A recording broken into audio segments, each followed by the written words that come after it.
Nagkaroon tayo ng pagkakataon. Tayo ay makapunta ng San Juan, Batangas. Nag-enjoy naman ng inyong auntie kahit na mag-isa. May mga activities akong ginawa na hindi natin nagagawa kapag tayo ay pumupunta sa beach. Nakapag-kayak ako, nakapag-biking, walking. Kasama na dyan ang ating photo option. Bukod doon, tayo nag-enjoy dahil nakapiling natin yung iba kong mga pamangkin na naririto nakatira. Dito sa isa sa mga property ng land ko.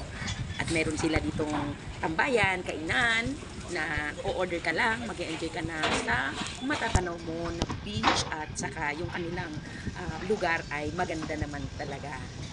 Known ang Captain Barbosa dito sa lugar na ito dahil na suserve sila ng iba't ibang food and drinks. Kasama na dyan ang coffee, 4 cheeses na pizza at inumin. Salamat sa aking sister na nanlibre. Hello everyone! Magandang gabi! It's already 7 o'clock. Ay, tingnan natin kung anong oras na. 7:15 PM. Dito tayo sa gilid ng beach. Tayo ay nagbibisikleta, bisikletahan tayo. Nag-ayaring magbisikleta yung aking sister after naming mag-dinner. Nagpaikot-ikot nga kami sa loob ng village para kami ay mapagod. At dahil napagod na, ayan, tayo ay sumakay muna sa swing at nag-relax. Oh, sino dyan ang magsasabi na boring at hindi masaya ang walang partner or jowa? Oh. Punta na tayo sa beach. Actually, naligo na ako doon sa dagat. Nakalimutan ko lang yung aking sunblock kaya bumalik ako. Bike ulit pabalik ng beach. Kayak tayo. Ayan. Ang bigat. Mabigat. Makapagkayak lang.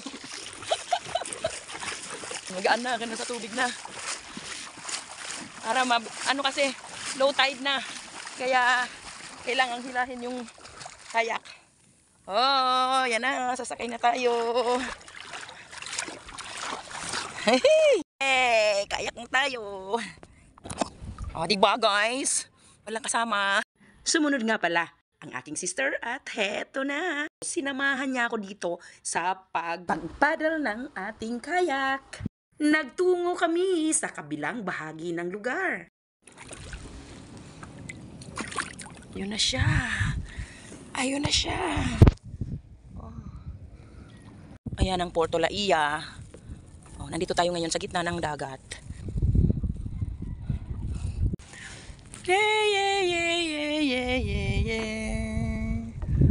Isa itong lugar na ito sa mga properties dito sa lugar na pwedeng puntahan. Ayan guys, ang hugom.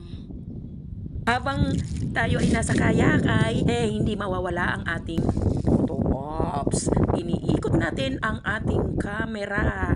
At syempre, yan ay tandaan ng tayo ay nag-e-enjoy. Tayo ay kasalukuyang nagkakayak. Kami ng kapatid ko, ayun siya. Ang layo niya na. Let's enjoy! Nakakapagod din pala maganito? Tama! Nakakapagod talagang mag-paddle. Lalo't medyo malayo yung aming pinuntahan. Pero nakaka-enjoy guys. Bago tayo matapos sa ating panunood, ako'y nagpapasalamat sa inyong pagtangkilik at pagmamahal. Please do follow me, like the video, and comment below.